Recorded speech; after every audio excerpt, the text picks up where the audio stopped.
Salve você antenado aqui no canal, meu nome é Lineker Biondi e eu vou levar você para pertinho de todas as informações do Vasco nesse sabadão que o Vasco encara o Fortaleza, hein? Jogo decisivo olhando a tabela de classificações. O Vasco é obrigado a ganhar o Fortaleza hoje em casa para tentar sair da zona do rebaixamento. Jogo muito difícil, jogo complicado, o Vasco que observa, alguns cenários sendo reconstruídos no futebol. Temos também aí a reestreia, na verdade, de Fernando Diniz em São Januário. A torcida do Vasco hoje espera uma grande apresentação, já que algumas coisas já apareceram como reflexo positivo no último jogo contra o Lanús, apesar da derrota catastrófica, observando o cenário da classificação na Copa Sul-Americana, né? Mas a gente vai falar bastante sobre o jogo de hoje, vamos falar também sobre algo muito grave, hein, que aconteceu e a era da internet, essa facilidade da comunicação, muita gente observando muita coisa, traz à tona uma informação que para mim é gravíssima. Vamos falar também sobre superação e, claro, vamos comentar também sobre nome na pré-lista da seleção chilena. É isso mesmo, você não perde nada, então fica aí. Mas antes de mais nada, eu peço para você deixar o joinha para dar aquela moral. Vai ali nos comentários sempre deixar a sua opinião. E falando em comentário, tá vendo aqui, no primeiro comentário fixado, eu deixo o link da Bezutti Esportes. A Bezutti Esportes é onde você compra a sua camisa do Vasco. Então corre lá, bezutiesportes.com.br, o link está aqui no primeiro comentário fixado. Beleza? Você não perde, porque clicando nesse link só para você que é vascaíno, comprando duas, você leva 3. É isso mesmo, já para fechar a sua coleção e acabar com o desespero. Aí, cara, qual camisa do Vasco eu uso? Pô, tô querendo aquela, tô buscando... Não, acabou. Você vai abrir seu guarda-roupa, vai estar tudo lá. Fechou? Então corre ali, primeiro comentário fixado. Sem mais delongas, como temos muitos assuntos importantes e hoje tem Vasco, solta a vinheta, bora pro vídeo.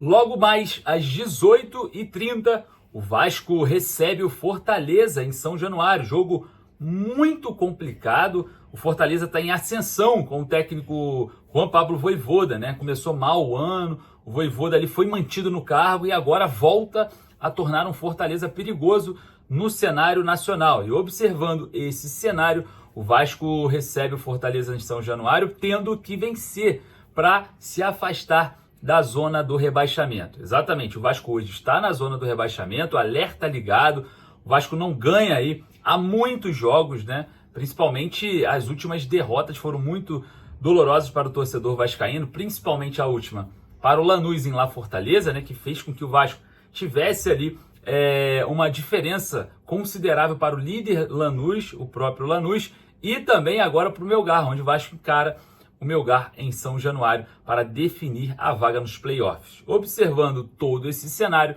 o Vasco se monta, e remonta com o técnico Fernando Diniz para tentar, quem sabe, hoje em São Januário vencer o Fortaleza. Jogo não é muito simples, tá? Mas o Vasco teve uma melhora já contra o Lanús, que a gente observou, não foi uma melhora tão significativa, até porque o Vasco perdeu.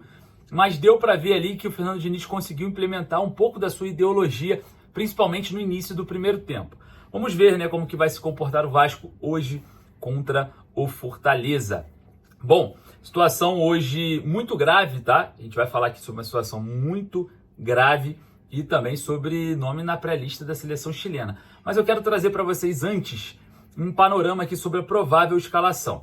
O Vasco deve vir a campo com Léo Jardim no gol, Paulo Henrique na lateral direita, João Vitor e Luiz Gustavo na zaga e o Lucas Piton, muito mal, diga-se de passagem, na lateral esquerda.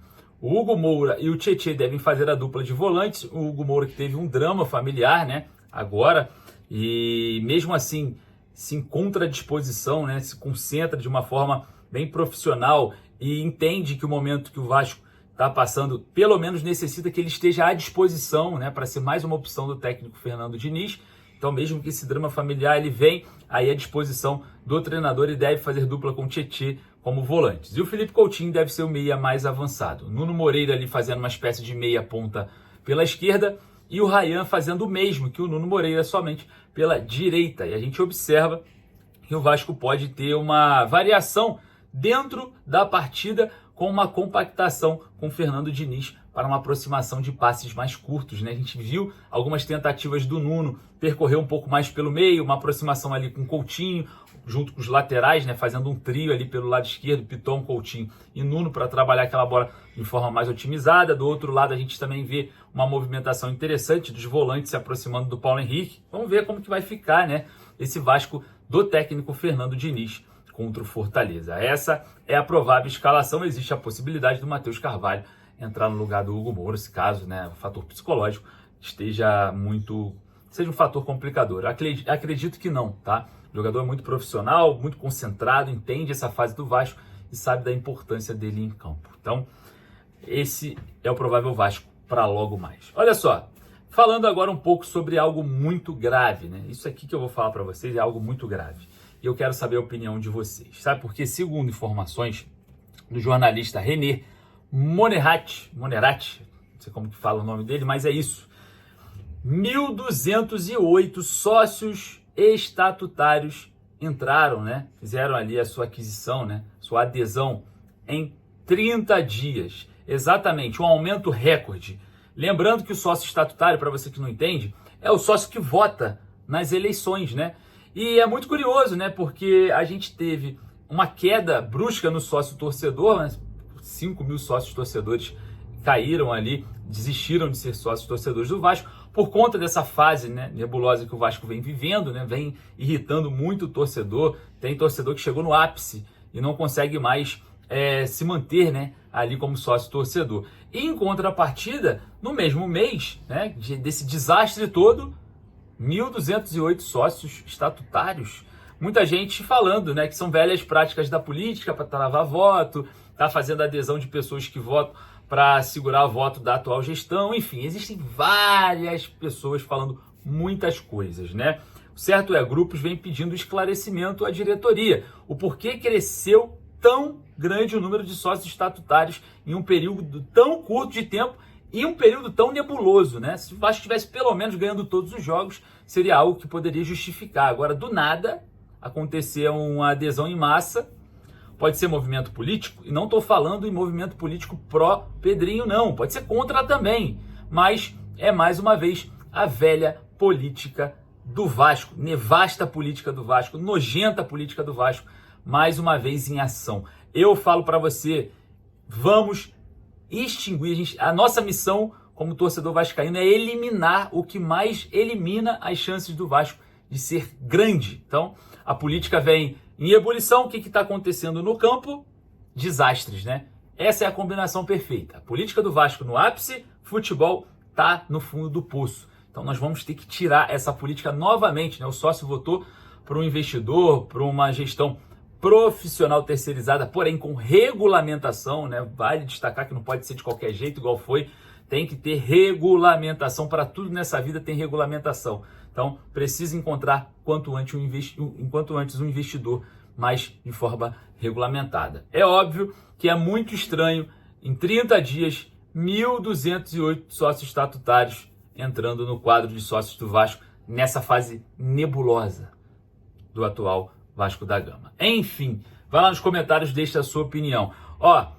Falando sobre coisas estranhas, Ricardo Gareca, é isso mesmo. O Jean Davi, que não joga no Vasco, né, está ali escanteado a contratação que foi justificada pelo Pedrinho, que era um jogador de seleção chilena, voltou à pré-lista de convocação da seleção chilena pelo técnico Ricardo Gareca. Eu pergunto para vocês, que fase que vocês acham que a seleção chilena se enfiou? Né? Eu acho que é uma das piores hoje da América do Sul. Infelizmente, a seleção chilena teve grandes seleções nos últimos anos, né? E agora observamos aí uma defasagem muito grande de atletas para essa seleção. Vale lembrar que o Jean Davi tem clubes mexicanos interessados nele. Porém, o Vasco busca um melhor negócio para desfazer do jogador que não serve mais para o elenco do Gigante da Colina. Pré-lista de relacionados pode valorizar aí, né, de convocados para a seleção chilena, pode valorizar o jogador nesse mercado. Espero que valorize e siga o seu caminho. Vai lá nos comentários deixar a sua opinião. É óbvio que tem muita gente ainda que precisa dar adeus e a gente vai estar observando aqui em cima do lance. Beleza? Um forte abraço, saudações vascaínas, daqui a pouquinho eu volto com muito mais informações.